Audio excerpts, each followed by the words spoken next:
So welcome to video 5 of module 1. In your last video, you probably got some really good ideas from mapping out a plan of attack and squeezing as much money as humanly possible from your upcoming wildly profitable mass control promotion.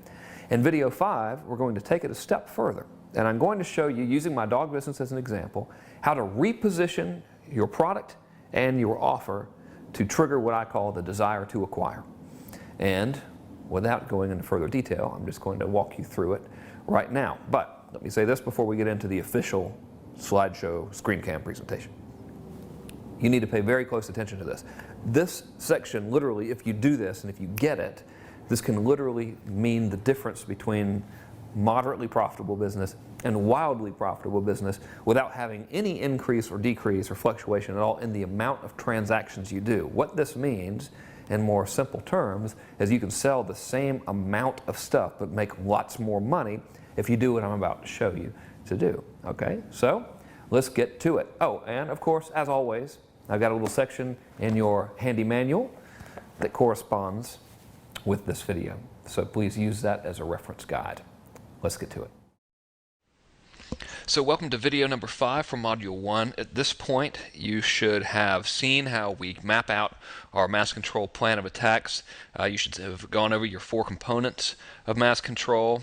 I have shown you now the ninja way for getting massive distribution with your mass control project, and now it is time to show you how to make more money starting immediately, because when you have your stuff way out in front of everybody instantly and everyone's talking about it in your marketplace, well, you want to be positioned to make as much money as possible right now. So let's walk you through that. The first step is you need to buck the system, and you don't need to buck the system that I've shown you, but you need to do basically the exact opposite of what your competitors and everybody else in your market is doing. And I mean that in the marketing sense, and since we're using mass control, you're pretty much already going to be doing that. But I also mean that in terms of what you're selling. So let me get a little more specific. Most people in a market are going to do the exact same thing as their competitors, right? So as an example, if you look at the internet marketing world, most people sell ebooks on ClickBank because everybody else does it, right? And here's why. Let's say that you want to become an internet marketing guru person or whatever and sell stuff to the internet marketing community, and that's fine. Good luck with that. There's nothing wrong with that at all. Well, let's look at how you got indoctrinated into the internet marketing community, right? Most likely, you bought an ebook from somebody through ClickBank or something, and it was less than $100, right? So whenever we do that, whenever we're indoctrinated into something in a certain way, we tend to want to recreate that experience when we go into that market. It's only normal. I did it for years, right? The first 2 products I sold were under $100. Ebooks, ClickBank. It's normal. So let's look at, say, the meet women market, because throughout this course I'm going to be explaining one of the other launches I did, which was the annihilation method launch for the seduction market. So let's look at that market. Most people in that market sell ebooks, especially for their front-end product, because everybody else does it. So if you're searching around in the meet women market, almost all the products out there that are available through easily accessible media like search engines, for example, are going to be ebooks that are less than $100. Why? Because everybody else does it. So if we're entering that market and we want to start selling stuff, we look around, we see everybody selling these ebooks, so the logical thing to do is, well, I'm going to sell an ebook. That's what everybody else is doing. They must be making money, right? And lots of them are, but they're not making nearly as much as they could. And the reason why is because when you follow the herd, when you do what everybody else is doing, it's almost impossible to position your product as being any more valuable than the norm. And you can see I have $20 soda written here. So I want you to imagine that you and I have decided to go into the soft drink business, and we want to compete with Coca-Cola. But we want to make lots of money, right? So instead of selling the cans of soda for $1 or whatever, we want to sell a $20 can of soda. And now the rule is we can't put any liquor in it or anything like that. Okay, it has to be regular soda. We just have to rely on our marketing to do it. Now, that's not a very appealing proposition for me. I think it could be theoretically possible maybe to sell a $20 can of soda, but it would take a tremendous amount of marketing, and then maybe still it wouldn't work. Why? Well, because all the other competitors in the soda market are selling their stuff for about $1, right? Coke, Pepsi, 7-Up, Mountain Dew, all that stuff's about $1 a can, maybe a little bit less. Sure, you have Red Bull and everything, but that's not really a soda. That's an energy drink, and they positioned it differently. And even then, it's what, $2 a can or $3 a can, whatever. So if we want to make a lot of money, we're not really going to be able to pull it off if we're just selling soda, the same thing as everybody else. So let me go to the internet now, and I want to give you some concrete examples of exactly how this stuff is working. So I'm at google.com now, and I just want to prove the point here by showing you what's going on in the attract women market. So I've done a search for attract women, and I just want to show you what the market's conditioned to seeing. So first one, how to attract women. Well, the words how to show us that this is probably an information product. So I'll go ahead and click on the link, and let's see if I was right. I think I am. Yep. Our buddy Eben here, also known as David D'Angelo. So let's see what they're conditioned to spending and buying. This is an ebook, and blah, blah, blah.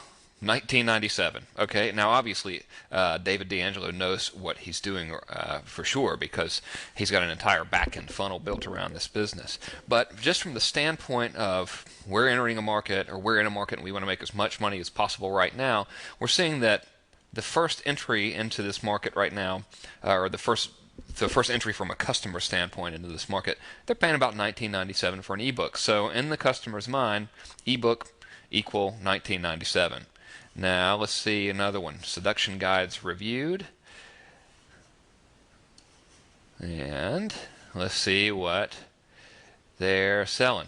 Guy gets girl. That's an ebook there. My man John Analysis. I've never been able to say John's name. Alanis. I even know this dude.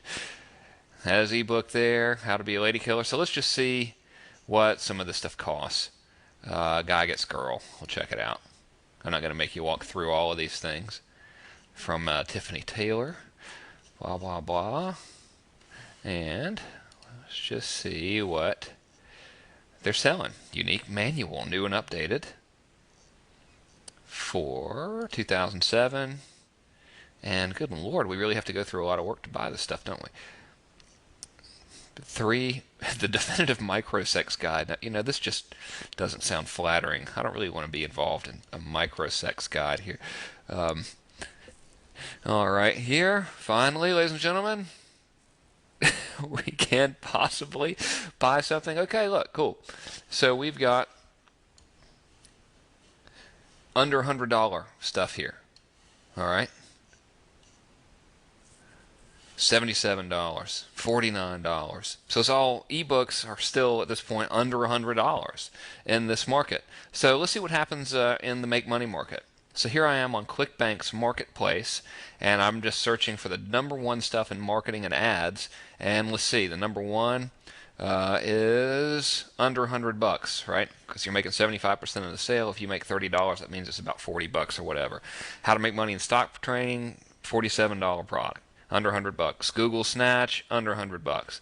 Legit online jobs, under $100. Millionaire League, under $100. Okay, it's $47 product actually. It says so right here. So what is our market believing right now? Well, if you're selling ebooks or whatever, the ebooks are only worth minimum or maximum $100 because everybody else is selling their stuff for under 100. Therefore, in the market's mind, can't sell anything for more than $100. It's just not worth it. All right. Same as the Coca-Cola thing we talked about earlier. We can't go sell a can of Coke without liquor in it or something for over $1 or $2. It's just not going to work. The market's conditioned to that's the normal price of that thing. So how do you make more money? How can we avoid this? Well, let me show you. Okay, so I've shown you now from the internet that the seduction market has pretty much everyone selling these ebooks. A make money crowd is everyone selling these ebooks under $20. So we don't want to do that. We want to stand out from everybody and go completely against the grain. So here's how you do it. Let's say you've written an ebook, or you have an ebook, or you have a downloadable product, or whatever.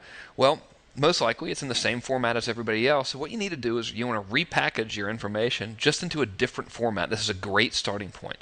So if everybody else is selling ebooks and you've got an ebook or whatever, well, forget about it. Just sell audios instead. You can just read your ebook in audio format, or videos. Make screen capture videos like I'm making for you now. Like you could even just do PowerPoint type presentations like this one, or you can sell both combined.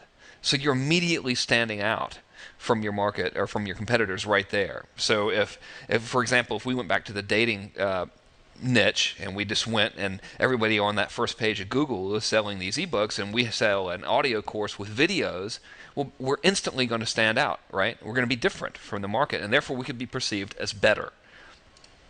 If everyone else is selling downloadable stuff, you should sell physical products. Obviously, physical products have a higher perceived value, right? And you're standing out and you're different from the competitors. So because you have a higher perceived value and because you're standing out, you can get away with the next step, which is critical to making lots of money really fast, and that is to charge more money.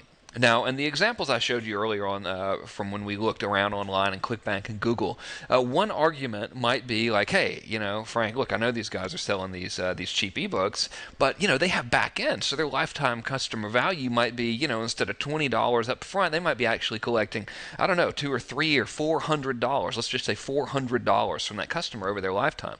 Well, I think that's great, but I would much rather just get the $400 now instead of waiting for the lifetime customer value thing to kick in. So let's get $400 today and then have a lifetime customer value of $4,000. Doesn't that sound more appealing? It certainly does to me. Okay, and I think you would agree that, you know, why have 1,000 $20 customers or sell 1,000 front-end products at $20 when we can sell 1,000 front-end products at $400? Well, it's actually, in my opinion, easier to sell the $400 product than it is to sell a $20 product, and one of the reasons why is because people have no control over the expensive equals best belief. And I know this has happened to you. It's certainly happened to me, and it's happened to my friends countless numbers of times. You're in the store, you're looking at buying something. Maybe it's a piece of luggage, right? You're thinking, well, here are two identical pieces of luggage. One's $100 and one's $300. Well, this $300 one has some leather and stuff. You know, I think I'm just going to get the $300 one. It's got to be better. It's $300. You know, so you go home and you're like, well, yeah, I got this one. I mean, this one's $300. It's a lot. I mean, that other the cheap stuff, I don't want to get that cheap stuff. This one's really good. You know, it's got this little leather thing here, and you know, the wheels have different bearings in them or something. And you and I both know we're buying the same stuff. Luggage is luggage. You know what I mean? Unless it's like some kind of ample, you know, supple, beautifully oiled calfskin leather or something, then it might be justifiably more expensive. But really, luggage is luggage, right? But we have this belief that it's more expensive, well, it's just got to be better. So let's think about Ferraris, for example. Ferraris begin right now at close to $200,000 sticker price, and there's a waiting list to get them. And in fact, what usually happens when a new model of Ferrari comes out, the sticker price might be $200,000, and the dealer will mark that up an additional $50,000. People in the waiting list will buy them for that $50,000 markup, and then they'll turn around and immediately start reselling them for another $50,000 markup. So there's this huge, massive influx of people that just want to get this new Ferrari, right? Well, the truth is Ferraris blow. And I can tell you from experience they blow. I've had one, and two of my friends have had them, and we have all ended up getting rid of them. Yeah, they're nice cars and everything, but they're not even remotely close to being worth, you know, $200,000 and up. They're just not. Yeah, I know Ferrari lovers out there, you know, you can debate me all you want to, but if you just look at the nuts and bolts of the thing, they're really not very good cars. I had mine, I drove it maybe, I don't know, 2,000 miles in total, and it was in the shop. You know, two of the buddies of mine that have had them, both of theirs in the shop, you know, first month of owning the car. They're not particularly good cars, but people love them and want them. What's one huge reason people want them? Because they're expensive. They say, well, it's expensive, it's got to be good.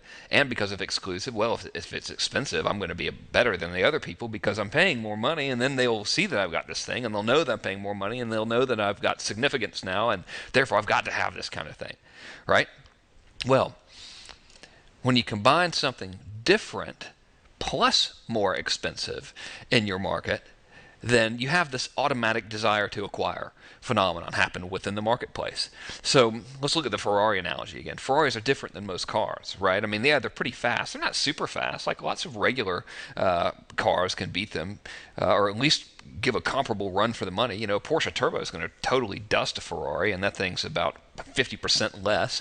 You know, but Ferraris are different. They're perceived as exotic because, you know, they're this, you know, you can only really drive them as a race car driver, and not many people have them, and the shape is different, and all this kind of stuff, you know. And then you have that combined with more expensive, and it's the automatic desire to acquire. Well, the same thing happens to everybody in every market in the world, period, ever. It's just human nature. It's psychology. That's the way things work. So I'd like to walk you through now exactly how you can do this, how you can have this automatic desire to acquire effect occur in your business, even if you have an existing product right now, how we can reposition everything to work in your favor, and how you can change your business around and get away with charging lots more money and sell more stuff than you were selling anyway at the less expensive price point. So I'm going to go to the mind map now, and we're going to work with one of my businesses, one of my niche businesses, and I'll just show you all the components of that niche business and how we could reposition it using what we have now and start charging more money. So let's go to the mind map again and get to work. So here we are in the bubble.us mind map thingy again, and I'd like you to use this online system if you don't have any other preferred system of mind mapping, because you can share these with people on your team like instantly. You can just generate a link through bubble.us and send them the link, and then they can come look at your mind map and even modify it if they want to, or if you want them to, I should say. So I've got the dog business, right? And I want to figure out a way to reposition my stuff to be able to charge a lot more money. So the first thing I'd like you to do is to list out all the components that are existing components of your business. So I'm going to do that with the dog business. I'll start here, and I'll say audio course. That's one component. I've got, let's see here, how many bonuses? I've got the, I'll call it, whoops, there we go, the old school book,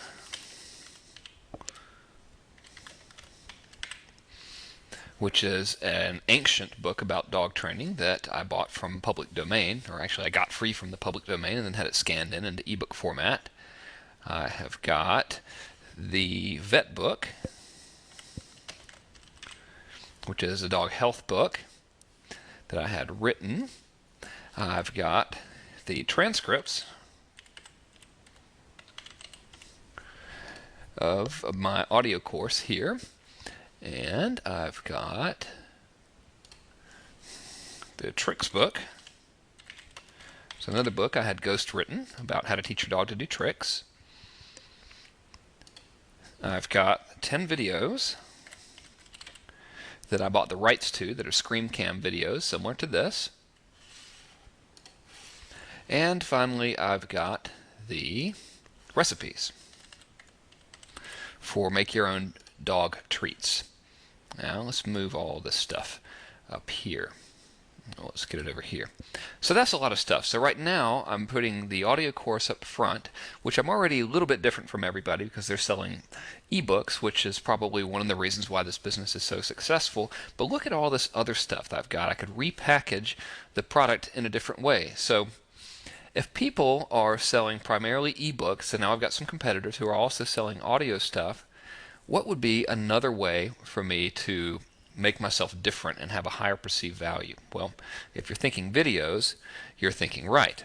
Okay, as a matter of fact, I actually surveyed this market, and what they really want is video. Specifically, they want live action DVDs. Now, I don't have that, although I should, because that's what they want, and that would clearly give me the advantage and let me charge more. But let's just say for now, I was going to use the 10 videos. Okay, so I can make the 10 videos the main product and add the audio course as a supplement, and then add the transcripts, which I call a quick start guide, as a main course, and then I could have all of these as the bonuses, and that could be a completely different way to repackage the same stuff for a higher perceived value. So I'll move this over a little bit, and then we'll give a new little bubble. Come on, little bubble. We'll move the new bubble over here, and we'll call this the repackage bubble. And then we will build what the new course is going to be. So we'll have the new course be videos, audio course, I'll say audio secondary. My three-finger typing method is slowing us down here, sorry. And then we'll say fast start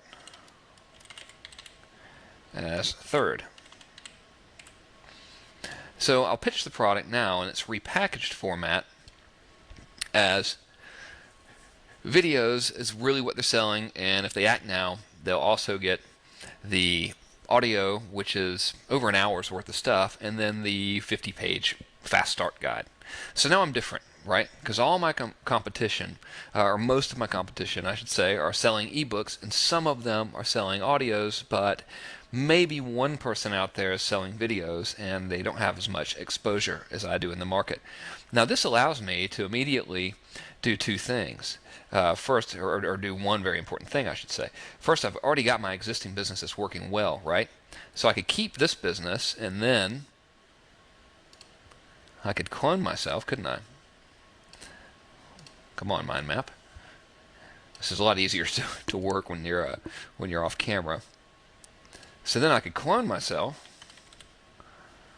and whoops, not close myself. Clone my existing business and sell the repackage. So that's one thing I could immediately do to start making more money now, is just compete with myself.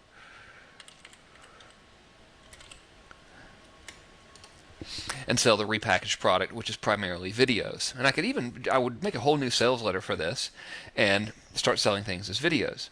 And of course, because I've got something completely different than what everybody else has, I can charge more money, or at least test it. So right now, if my product is $47, I could test $67 or even $97 for these downloadable videos. But what's another way that I could make lots more cash and repackage this even better? Well, remember a minute ago I was saying that my competition is primarily selling downloadable stuff.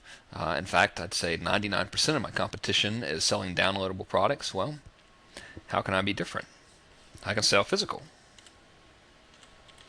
Especially since I know who my market is. Whoops. There we go. I need to do this one. Physical.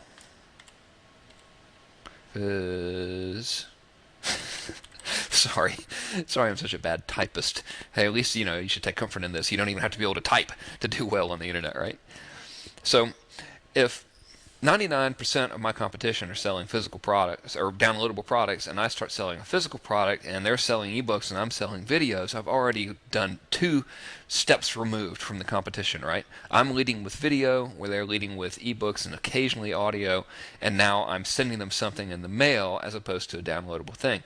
Now, this is a classic case of why you should know who your market is. I took the time to survey my list and ask them basically who they were. And if you remember when we were looking on Quantcast, it was showing that all my competition's websites were being visited primarily by women. Well, when I surveyed my list, I pretty much said, hey, are you a guy or a lady, and how old are you? And I found out that my list is mainly women over 40. So if you consider mainly women over 40 who have bought these purebred dogs from breeders, does it sound like a really proficient computer user to you? No, not really. Not to say that women over 40 don't know how to use computers, but as a general whole, when you think of like computer savvy person, you think like 18-year-old dude, right? That's someone who would not be even remotely intimidated by a download. But if you get a 45-year-old lady from Nebraska who's really just a dog lover and is not into this whole internet thing like we are, selling multimedia downloads to them is really the worst possible way to go, because it's making them take yet another leap, right? They're taking one leap when they're agreeing to buy something from you. All right, and now it's bad enough that they're on the internet. They're not really that familiar with the internet. They don't really know who you are. Sure, they've gotten some of your emails and stuff, but they don't know you. You're not like Amazon or something. And now they have to leap again and get stuff that's downloadable. when that's completely foreign to the way they normally do things. That's way outside of their buying context. Usually, if you think about a woman over 45 years old, if she's buying online, she might be shopping at Amazon or buying physical stuff, gifts for other people, or maybe clothes or something. And again, I'm not trying to be stereotypical of women. The same thing would be said for men in that age bracket in certain markets. A man who's over 45 years old, who's looking for dog training stuff, is probably used to buying physically shipped products on the internet and not downloadable material. So we're getting a major jump start over my competition in this market by going physical. So and of course you can always justify a higher price point when you're shipping something physically. So with the physical, what I would do is I would take these videos that I've got and I'd put them on CD. And my hard cost in that would be about $1.50, we'll say, in small quantities. Whoops, $1.50. So if I were ordering, let's say, a batch of 100 CDs from disc.com, I would pay about $1.50 per CD, and they'd put them in a little envelope thingy for me.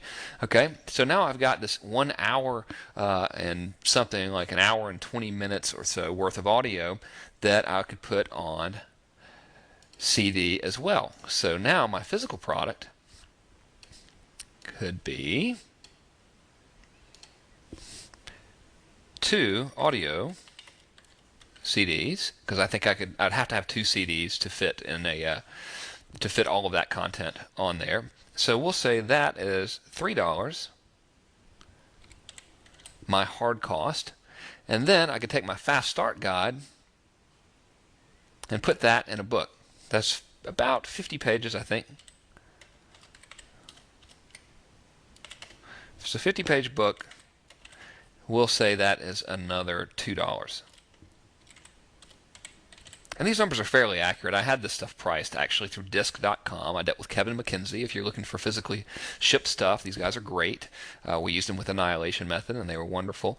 So these are the 3 main physical components I could sell if I wanted to further differentiate myself from my competition, and therefore be able to charge money and more money, and therefore tap into the if it's more expensive, it's got to be good mentality that we all have. We've been trained to think this way, right? So my hard cost in this would be $1.50. So that's $3.50. So that's $6.50 plus shipping, which would be about $5. So we'll say $11 hard cost, which is actually, you know what, that's not right.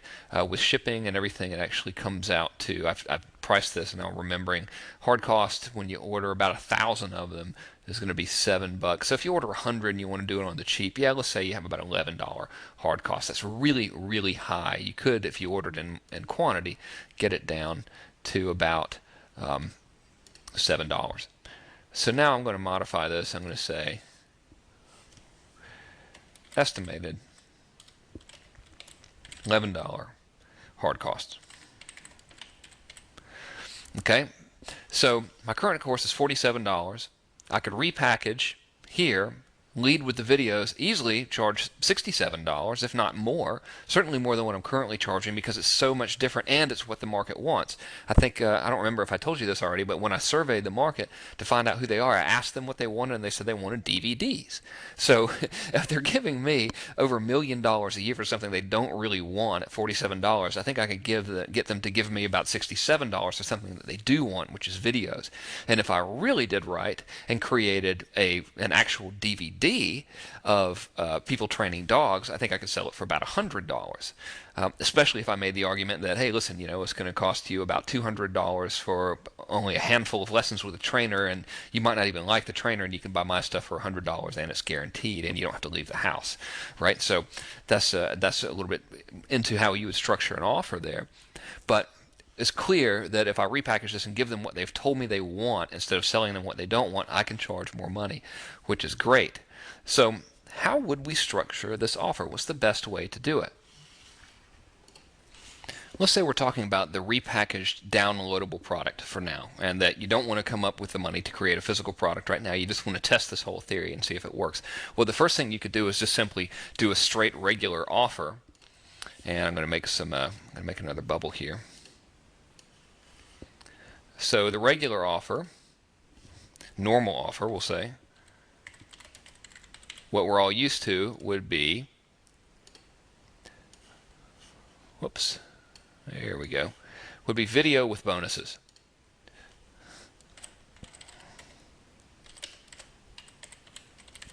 All right, I lead with the video. Now I say, if you buy the videos, you get these audios and the Fast Start book free. Okay, normal stuff. You've seen it 1,000 times. And of course, I use the other bonuses that I listed down here, because if you remember, I have several more bonuses that I haven't put down in this repackaging thing. I would use these as pressure stackers for my mass control marketing follow-up, which I'll talk to you about pressure stacking in another module, but I'm saving those bonuses for a reason. Okay, so video plus bonuses, normal offer. Another type of heavy-duty risk reversal offer that you could do, which I really like, and I think this is what I would go with, especially for mass control purposes, is the bonus lead. Actually, the bonus lead-in. And in this, my main offer is I'm just going to flat out give you this audio course and this book, and if you decide that you like it, I'm going to charge you after a week or a month, and you're also getting access to my videos. So the only way you can get the free audio and Fast Start book is to agree to pay me later, and you're also getting my videos. So you lead with these bonuses, and it's essentially like a free trial.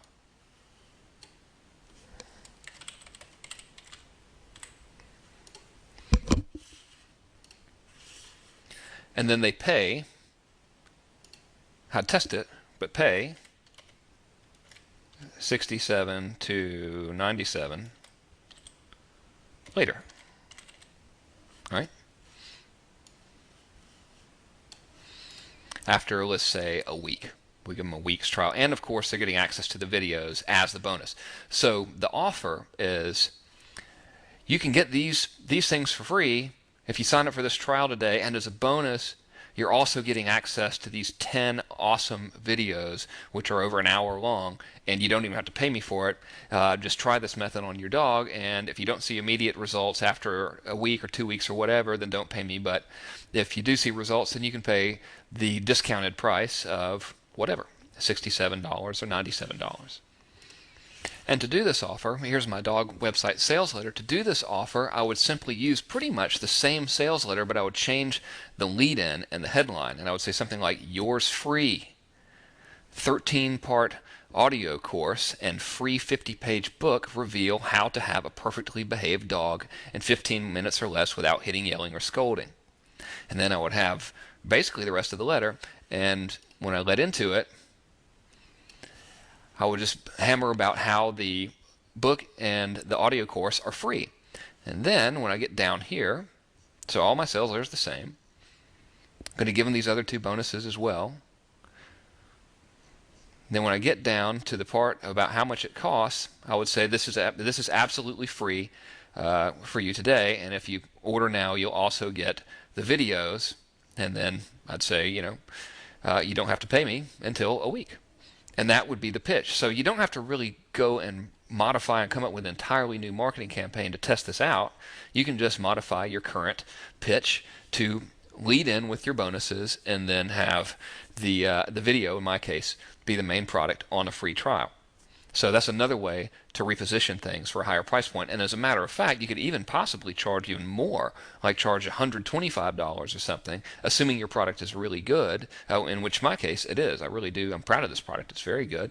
So you could charge even more if your product is any good, and just bank on people keeping it, especially if they saw results, and especially since, as I said earlier, we've saved these other bonuses. So I'm trying to bring up the other bonuses for you so you can see them. Whoops. Come on, other bonuses. Where are you? There we go. We still have all these other books. We got the trick book, the vet book, and the recipes, so we can use these other bonuses as a stick strategy as well. So after they take the trial, they get the free bonus lead-in, which of course is the audio course and the transcripts, which are right here. They're getting a download page which is saying, hey, by the way, you're also getting, thanks for taking this free trial, and in 8 days from now, be on the lookout for 3 more dog training products that I just want to give you for free. And I'm giving you these because I plan on selling them for about $100 later, but I would really like your input and your testimony on how much you like them. Now, what am I doing right there? As a matter of fact, let me put this in your diagram. There we go. I'm giving them free gifts and promising them free gifts after the deadline. So if my trial is a week and I've got these 3 additional bonuses that I have not mentioned in my initial sales process, and after they buy, I tell them, hey, be on the lookout for a special message from me because I've got these 3 new products that I want to sell, but I'm going to give them to you for free in exchange for a testimonial. I'm going to send them to you in about 8 days. Well, if it's a 7-day trial and they're waiting on 8 days to get this extra free stuff, I've just decreased their chances of canceling and increased my chances of getting more money. So now you can see I'm totally different. In this model, I'm totally different from my competition. And the reason why, see, I figured it out now. I've gone ahead and made these bubbles for you, so you didn't have to watch me type. The reason why is because I'm starting with video versus ebook, so I'm starting with something nobody else has. Then my secondary is audios and the book. Well, in this case, actually, I'm leading with the audios and book, but they're still getting the ebook or the video, and they're still getting the audios. And then the only one tiny little component of it is a book, which is what everybody else is just selling this book, right?